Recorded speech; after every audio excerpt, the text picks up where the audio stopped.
In a competitive world, average won't cut it.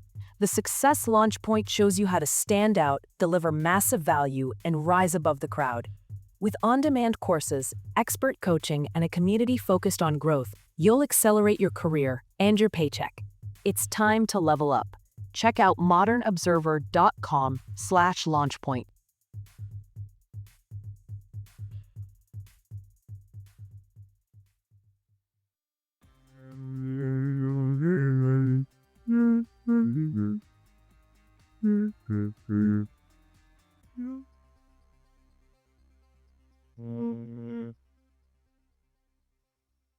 Trump and Putin to meet, ICE agents to wear body cams, Microsoft to leave China, and more.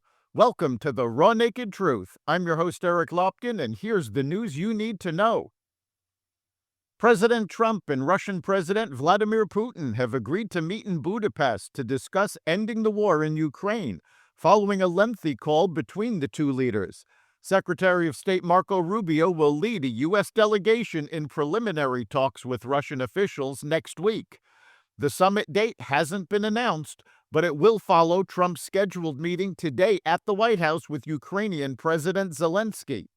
The U.S. is weighing whether to give long-range Tomahawk missiles to Ukraine, a threat Russia has strongly criticized.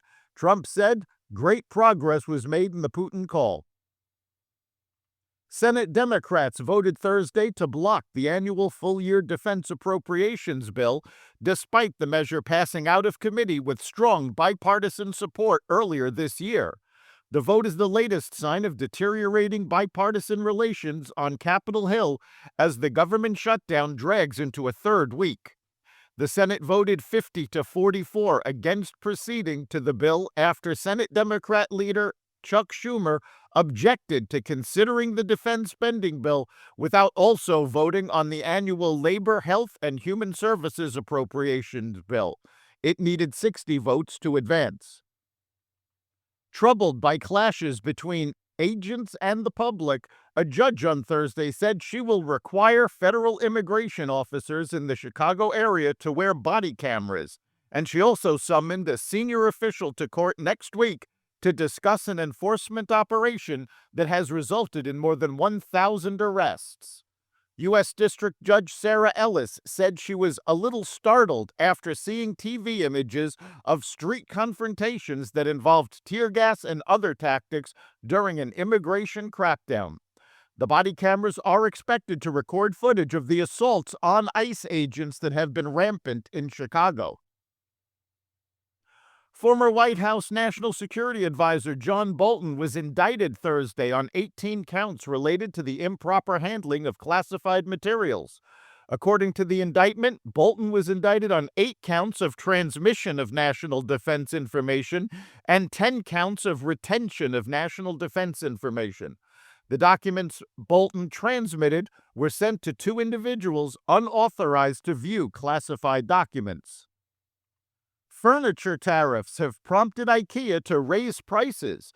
The Swedish home furnishings giant, known for its low prices, is particularly vulnerable to tariffs because it sources only 15% of the products it sells in the U.S. regionally. We have to adapt and pass on parts of the cost increase to the customers, Tolga Onkyu, retail manager at Inga, which operates most IKEA stores, told the Wall Street Journal. Total retail sales at the company fell for the second year in a row as inflation keeps U.S. shoppers from making some big purchases. President Trump's 25% tariff on upholstered wooden furniture, kitchen cabinets, and vanities went into effect this week. Microsoft plans to shift the production of the majority of its new hardware, including Surface laptops and data center servers, outside China, potentially by early next year. It's the latest effort by Microsoft and other American tech companies, including Amazon, Google, and Apple, to shed some of their dependence on China amid ongoing geopolitical tensions between Washington and Beijing. Nestle is cutting 16,000 jobs as part of a turnaround effort. The biggest food company in the world is slashing the roles to simplify our organization and automate our processes, CEO Philip Navrati wrote in a LinkedIn post. The maker of everything from Kit Kat candy bars to Nespresso coffee pods, Nestle has faced investor pressure over falling demand in China and internal drama, including the ouster of its previous CEO, Laurent Flakes, over an undisclosed romantic relationship with an employee. Nestle's stock spiked more than 9% yesterday following the news of the layoffs. Ace Frehley, Kiss's original lead guitarist and one of the most iconic guitarists in rock and roll, died Thursday in Morristown, New Jersey, his family announced. He was 74 years old. "We are completely devastated and heartbroken," the family said. "In his last moments, we were fortunate enough to have been able to surround him with loving, caring, peaceful words, thoughts, prayers, and intentions as he left this earth. We cherish all of his finest memories, his laughter, and celebrate his strengths and kindness that he bestowed upon others. The magnitude of his passing is of epic proportions and beyond comprehension."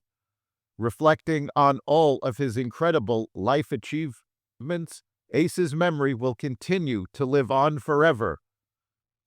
Frehley suffered a fall at the end of September and had a second fall more recently that caused his death.